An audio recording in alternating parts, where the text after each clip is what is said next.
പിണറായി വിജയനാണ് ഉദ്ഘാടനം ചെയ്യുന്നത്. മുഖ്യാതിഥിയായി എത്തുന്നത് ഉപരാഷ്ട്രപതിയാണ്. ആലപ്പുഴയിൽ ഇന്ന് ഹോട്ടലുകൾ അടച്ചിടുകയാണ്. പക്ഷിപ്പനിയെ തുടർന്ന് കോഴിയിറച്ചി വിഭവങ്ങൾ നിരോധിച്ചതിനെ തുടർന്നാണ് തീരുമാനം. ശീതീകരിച്ച ഇറച്ചി ഉപയോഗിക്കാൻ പോലും അനുമതിയില്ലെന്ന് ഹോട്ടൽ ഉടമകൾ പറയുന്നു. ശരണ്യ സ്നേഹജൻ വിവരങ്ങളുമായി. ശരണ്യ, ആലപ്പുഴയുടെ ഒരു മൊത്തത്തിലുള്ള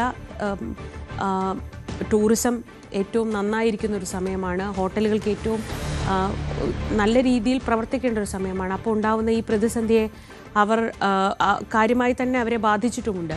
എങ്ങനെയാണ് അവർ പ്രതിഷേധിക്കുന്നത്? ശ്രീജ, ആലപ്പുഴയിൽ ഹോട്ടലുകളിൽ പക്ഷിപ്പനിയുമായി ബന്ധപ്പെട്ട് ചിക്കൻ വിഭവങ്ങൾ വിതരണം ചെയ്യരുത് എന്നുള്ള നിർദ്ദേശമാണ് ജില്ലാ കളക്ടറുടെ ഭാഗത്തു നിന്ന് ഉണ്ടായത്. ആലപ്പുഴയിൽ 5 പഞ്ചായത്തുകളിലാണ് പക്ഷിപ്പനി സ്ഥിരീകരിച്ചത്. ഈ പ്രഭവ കേന്ദ്രത്തോട് ചുറ്റുപാടുമുള്ള 10 കിലോമീറ്റർ ചുറ്റളവിൽ ഹോട്ടലുകളിൽ ബുധനാഴ്ച വരെ ഇത്തരത്തിൽ ചിക്കൻ വിഭവങ്ങൾ നൽകരുത് എന്നുള്ള നിർദ്ദേശം കളക്ടറുടെ ഭാഗത്തു നിന്ന് വന്നതോടെയാണ് വലിയ പ്രതിഷേധത്തിലേക്ക് കാര്യങ്ങൾ നീങ്ങിയിട്ടുള്ളത്. ഹോട്ടൽ ഉടമകൾ ഇന്ന് ആലപ്പുഴ ജില്ലയിൽ രാവിലെ മുതൽ പുലർച്ചെ മുതൽ തന്നെ ഹോട്ടലുകൾ അടച്ച് പ്രതിഷേധിക്കുന്ന ഒരവസ്ഥയാണ്. ഇന്നലെ അവര് കളക്ടറേറ്റിന് മുന്നിൽ മാർച്ച് നടത്തുകയും കളക്ടറുമായി ചർച്ച നടത്തുകയും ചെയ്തിരുന്നു. എന്നാൽ ഈ തീരുമാനത്തിൽ നിന്ന് പിന്നോട്ട് പോകാനാവില്ല എന്നുള്ളത് ജില്ലാ കളക്ടർ അലക്സ് വർഗീസ് അറിയിച്ചതോടുകൂടിയാണ് പ്രതിഷേധം രൂക്ഷമായത്. 31 വരെയാണ് ആലപ്പുഴ ജില്ലയിൽ ഇത്തരത്തിൽ ഈ ഭക്ഷണ വിഭവങ്ങൾക്ക് നിയന്ത്രണം ഏർപ്പെടുത്തിയിട്ടുള്ളത്. മനുഷ്യരിലേക്ക് പക്ഷിപ്പനി പടരാതിരിക്കുന്നതിന് വേണ്ടിയുള്ള നടപടിക്രമങ്ങളാണ് ഇത് എന്നുള്ളത് കൂടിയാണ് ഇപ്പോൾ ജില്ലാ കളക്ടർ വ്യക്തമാക്കിയിരിക്കുന്നത്. മാത്രമല്ല, ഇതൊരു കേന്ദ്ര പ്രോട്ടോകോൾ പ്രകാരമാണ് ഇത്തരത്തിലുള്ള തീരുമാനങ്ങൾ സംസ്ഥാനത്തിലും എടുക്കാൻ കഴിയുക. അത്തരം നിർദ്ദേശത്തിന്റെ കൂടി അടിസ്ഥാനത്തിലാണ് ഈ നടപടി എന്നുള്ളതാണ് വ്യക്തമാക്കുന്നത്. പക്ഷേ ആലപ്പുഴ ജില്ലയെ സംബന്ധിച്ചിടത്തോളം നേരത്തെ സൂചിപ്പിച്ചതുപോലെ തന്നെ ടൂറിസത്തിന്റെ ഒരു ഏറ്റവും പ്രധാനപ്പെട്ട ദിവസങ്ങളാണ് വിനോദസഞ്ചാര മേഖലയിൽ കടന്നു പോകുന്നത്. കാരണം ബീച്ച് ഫെസ്റ്റിവൽ അടക്കം തുടങ്ങിയിരിക്കുന്നു. മാത്രമല്ല, ആഭ്യന്തര വിനോദസഞ്ചാരികളുടെ അളവ് വലിയ തോതിൽ കൂടിയ ഒരു വർഷം കൂടിയാണ് എന്നുള്ളതാണ്.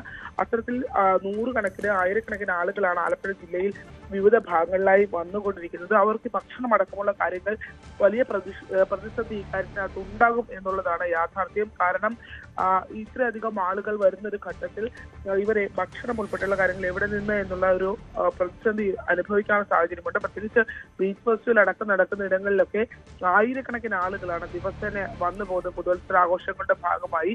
അപ്പോൾ അതൊരു വലിയ പ്രതിസന്ധി ആളുകൾക്കിടയിലേക്ക് ഉണ്ടാക്കുന്നു എന്നുള്ളതാണ്. മാത്രമല്ല, ഇത് ശീതീകരിച്ച ഇറച്ചി വിഭവങ്ങൾ, അതായത് താറാവാണെങ്കിലും അതുപോലെ തന്നെ കോഴിയാണെങ്കിലും അത്തരത്തിൽ ഉള്ള ശീതീകരിച്ച ഭക്ഷണ വിഭവങ്ങൾ നൽകാൻ തയ്യാറാവണം എന്നുള്ളതാണ്. പക്ഷെ അത് നിലവിൽ സാഹചര്യത്തിൽ അനുവദിക്കാനാവില്ല എന്നുള്ളതാണ് ജില്ലാ കളക്ടർ വ്യക്തമാക്കിയിരിക്കുന്നത്. ഫ്രൈഡ് ചിക്കൻ വിൽക്കുന്ന സ്ഥാപനങ്ങൾക്ക് നിരോധനവും ബാധകമാണ്. അതായത് ഇത് മാത്രമായിട്ട്, അത് ചിക്കൻ വിഭവങ്ങൾ മാത്രം നൽകുന്ന KFC പോലെയുള്ള ചിക്കിങ് പോലെയുള്ള സ്ഥാപനങ്ങൾക്കൊക്കെ വലിയ നഷ്ടം ഈ ദിവസങ്ങളിൽ ഉണ്ടാക്കുന്നു എന്നുള്ളതാണ്. അത് ഫ്രോസൺ ചിക്കനാണ്. അത് നേരത്തെ തന്നെ ഉണ്ടായിരുന്ന സൂക്ഷിച്ചിരുന്നതാണ്. അത് അത്തരം കാര്യങ്ങൾ ഉപയോഗിക്കാൻ കഴിയാത്തതടക്കമുള്ളത് പ്രായോഗികമായി നിലനിൽക്കുന്ന കാര്യമല്ല എന്ന് പറഞ്ഞുകൊണ്ടുള്ള പ്രതിഷേധമാണ് ഇപ്പോൾ ഉണ്ടാകുന്നത്. പക്ഷേ അങ്ങനെ പറയുമ്പോൾ പോലും 3 കൂടി ഇപ്പോൾ സാമ്പിളുകൾ പുതുതായി ആലപ്പുഴ ജില്ലയിൽ പക്ഷിപ്പനിയുമായി ബന്ധപ്പെട്ട് ശേഖരിച്ചിട്ടുണ്ട് എന്നുള്ളതാണ്. അത്തരത്തിൽ ഇത് പക്ഷിപ്പനി പടരുന്നതായുള്ള സൂചനകളാണ് ഇപ്പോൾ നമുക്ക് ലഭ്യമായിക്കൊണ്ടിരിക്കുന്നത്. അങ്ങനെ സാഹചര്യത്തിൽ ഒരു കടുത്ത നിയന്ത്രണത്തിലേക്ക് പോകേണ്ടി വരും. നമുക്കറിയാം, ക്രിസ്മസ് വിപണിയുമായി ബന്ധപ്പെട്ട് അതിന് തൊട്ട് മുൻപുള്ള ദിവസങ്ങളിലാണ് ആലപ്പുഴ ജില്ലയിൽ പക്ഷിപ്പനി സ്ഥിരീകരിച്ചത്.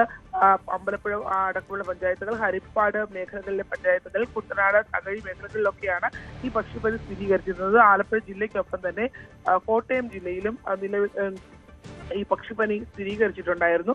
കള്ളിങ് അടക്കമുള്ള 19,000-ഓളം പക്ഷികളെയാണ് കഴിഞ്ഞ ദിവസം കള്ളിങ്ങിന് വിധേയരാക്കി നശിപ്പിച്ചിട്ടുള്ളത്. വലിയ പ്രതിസന്ധിയിലേക്കാണ് ആലപ്പുഴയിലെ ഒരു സമ്പദ് വ്യവസ്ഥ തന്നെ പോകുന്നത്. ടൂറിസം സീസണാണ്, പ്രത്യേകിച്ച് ക്രിസ്മസ് ഒക്കെ ക്രിസ്മസ് ന്യൂ ഇയർ സമയത്ത് ഒരുപാട് പേരെത്തുന്നതാണ്, വിദേശികൾ ഉൾപ്പെടെ. ആ സമയത്താണ് ഹോട്ടലുകളിൽ ഇങ്ങനെ ഒരു വലിയ പ്രതിസന്ധി ഉണ്ടാവുന്നത്.